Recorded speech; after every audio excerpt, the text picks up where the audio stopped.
ছাত্রলীগের সভাপতি সাদ্দাম হোসেন আসলে এই উপদেষ্টাদের বা বৈষম্য বিরোধী ছাত্র আন্দোলনের এদের কেন মনে হইলো যে উনি আইসা এমন একটা প্ল্যাটফর্ম পাবেন যেটাতে তিনি এমন কিছু কথা বলতে পারেন যেটা হইলো যে পৃথিবী উল্টে যেতে পারে? না, আপনি ছাত্রলীগকে তো ব্যান করা হয়েছে, এটা আউটলড। আপনি কি হিজবুত তাহরির তো একটা ব্যান্ড অর্গান, তার আপনি ওদের চিফকে কি আপনি ইন্টারভিউ নিবেন? না, অবশ্য আপনি বিদেশে থাকেন। না না না, আমি বাংলাদেশে আইন মানতে চাই। আমি বিদেশে থাকলে আমি এটা করতে চাইতাম, করতে পারতাম। আমি কিন্তু আমি বাংলাদেশে আইন মানতে চাই। আমি গত 15 বছরে তারেক রহমানের কে সাক্ষাৎকার নিয়েছি? আমি গত 5 বছর আমি শফিক ভাই অন এয়ার বলি, আমি গত 5 বছর এমন কোন স্টোন নাই যেটা আনটার্ন করতে বাকি রাখছি জনাব তারেক রহমানের সাক্ষাৎকার নেওয়ার জন্য। আমি এখানে ওপেনলি বলি, আমি ওপেনলি বলি 2 ঘন্টা 40 মিনিট তিনি আমার সাথে কথা বলেছেন, টেলিভিশন ক্যামেরার সামনে কথা বলতে চান নাই। আমি আপনাকে বলি, আমি একমাত্র ওনাকে এই ইলেকশনের আগে আমি ওনার সাক্ষাৎকার নিয়েছি, তাও সাক্ষাৎকারটা নিয়ে আমি লন্ডন ডেডলাইন দিয়েছি যাতে আমার উপরে ঝামেলা না হয়। না কিন্তু একমাত্র আমি না কিন্তু শফিক ভাই, আমি কিন্তু ওনাকে চেষ্টা করেছি 5 বছর। আমি এটা বলি, এই উদাহরণ যখন দেওয়া হয়, হাতে রক্ত, এই উদাহরণ যখন দেওয়া হয়, ছাত্রলীগের হাতে রক্ত, ছাত্রলীগের একটা লিডারকে আপনার বিয়ে দেওয়া মানে হচ্ছে তাকে প্ল্যাটফর্মিং দেওয়া। আপনি এটা দিবেন, এটা আপনার চয়েস। আমি মানলাম শফিক ভাই।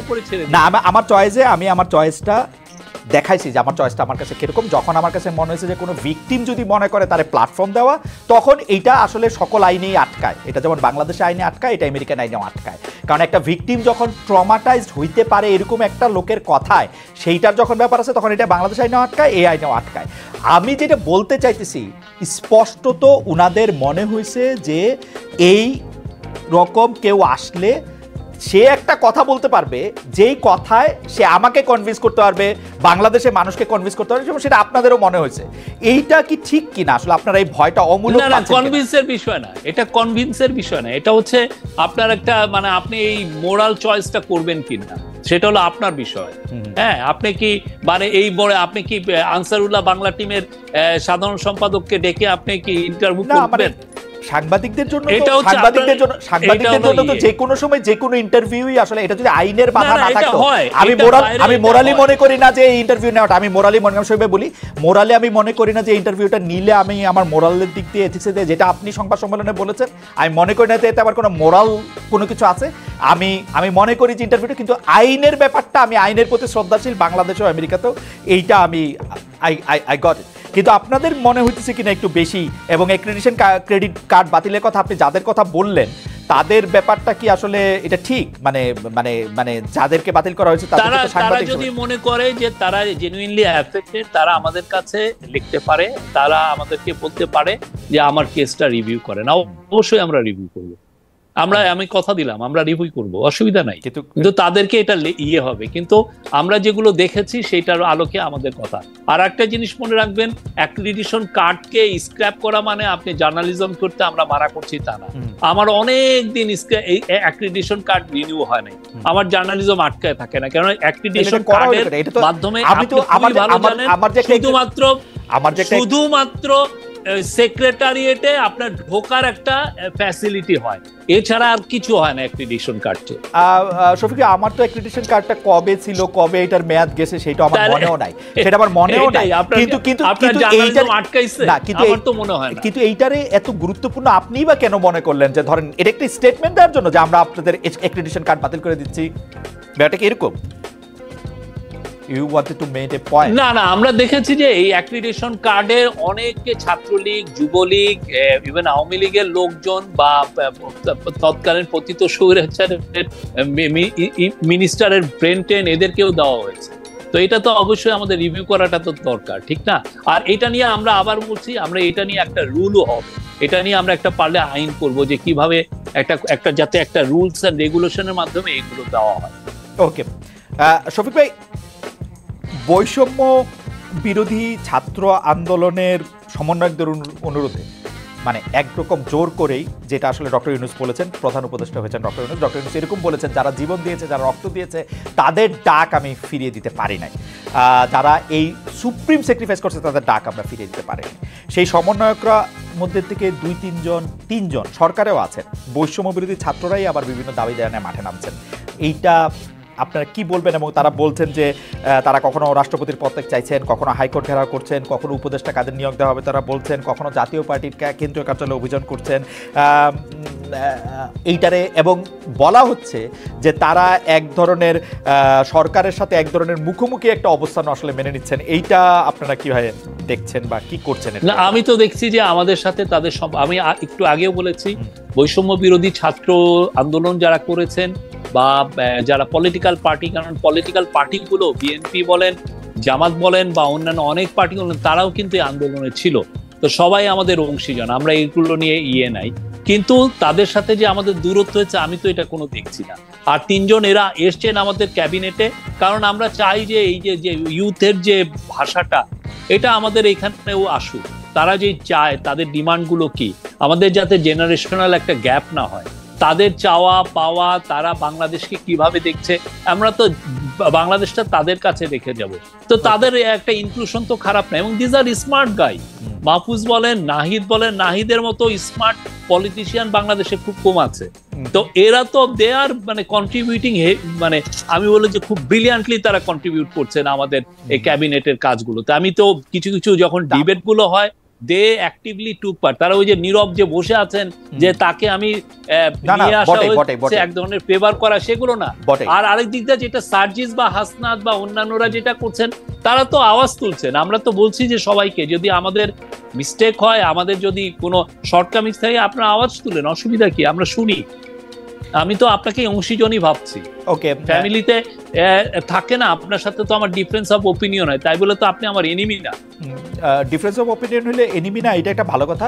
কিন্তু আমরা যদি ধরে নিই যে রাজনৈতিক বা অন্য কারণে এই সরকারের সময় সংখ্যালঘু সম্প্রদায়ের আক্রমণ, তৌহিদি জনতার ব্যানারে মাজার, বাউল আখড়ায় হামলা, যৌনকর্মীদের অনিরাপত্তা, পোশাকের জন্য নারীদের অপদস্থ করা, এইটা যে কথিত আওয়ামী লীগের কথিত যে সাংস্কৃতিক দার্শনিক বয়ান, তারই আসলে প্রতিষ্ঠা করতেছে কিনা?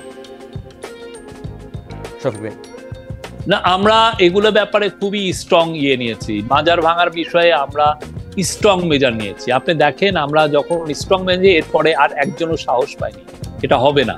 তারপরে আপনি যে ছেলেটার এগেনস্টে আসলো, যে সে কক্সবাজারে একটা একটা মেয়েকে বোধহয় সে প্রহার করেছে বা এটা তাকে বাজে কথা বলেছে, তাকে ওই দিন কক্সবাজারে 510 মিলিমিটার বৃষ্টি হয়েছে, ওর মধ্যে তাকে অ্যারেস্ট করা হয়েছে। কারণ এগুলোর ব্যাপারে কোনো ছাড় নাই। আর অন্যান্য সমস্ত কিছুতে, আর মাইনরিটির কথা আমরা তো অস্বীকার করছি না যে কিছু অ্যাটাক হয়নি, হয়েছে। কিন্তু আমরা বারবার বলছি এগুলোকে এত ওভারব্লোন করা হয়েছে, এত হিউজলি এক্সাজারেটেড করা হয়েছে যে এটা নিয়ে অনেকে পলিটিক্স করছেন, এটা আমরা স্পষ্ট দেখতে পাচ্ছি। আপনি দেখেন যে হিন্দু, বৌদ্ধ, খ্রিস্টান ইউনিটি কাউন্সিল যে রিপোর্টটা দিয়েছেন, সেটাকে রিভিজিট করেছে মেট্রো নিউজ। তারা দেখেছে যে ওদের যে 9 জনের যে মৃত্যুর কথা বলা হয়েছে, তার মধ্যে 8টা মৃত্যুর ক্ষেত্রে ওরা মোটামুটি নিশ্চিত যে এটার কোনো রিলিজিয়াস মোটিভেশন ছিল না, এটা কোনো সেক্টারিয়ান ভায়োলেন্স না। তো তারপরে দেখেন এই রিপোর্ট যে ওরা করেছে, হিন্দু, বৌদ্ধ, খ্রিস্টান কাউন্সিলের উচিত ছিল বলা যে না, আমরা এই রিপোর্টটা আমরা ওন করি বা কিন্তু তারাও তো চুপচাপ। তারা তো বলা উচিত ছিল যে মেট্রো নিউজ যেটা তাদেরকে বলেছে। 9 জনের মধ্যে 8 জন সংখ্যালঘু যারা মারা গেছেন, তারা আসলে ধর্মীয় কারণে মারা যান। তাহলে এইটা তো আপনি যদি এইটাকে, অথচ এটা দেখেন, আমার মনে হয় যে একটা মৃত্যুর কারণ আমরা করোনার সময় দেখেছি, আমরা করোনার সময় দেখেছি 11 মিলিয়ন বার এটাকে, ওদের রিপোর্টটা 11 মিলিয়ন বার সাইটেড হয়েছে। শফিক ভাই, ডু ইউ নো মানে কি পরিমাণ মিস ইনফরমেশন এটা তৈরি? এটা আমার কাছে মনে হয় যে মিস ইনফরমেশনের পাশাপাশি আপনাদের একটু দেখাও দরকার এরকম ঘটনা ঘটছে কিনা।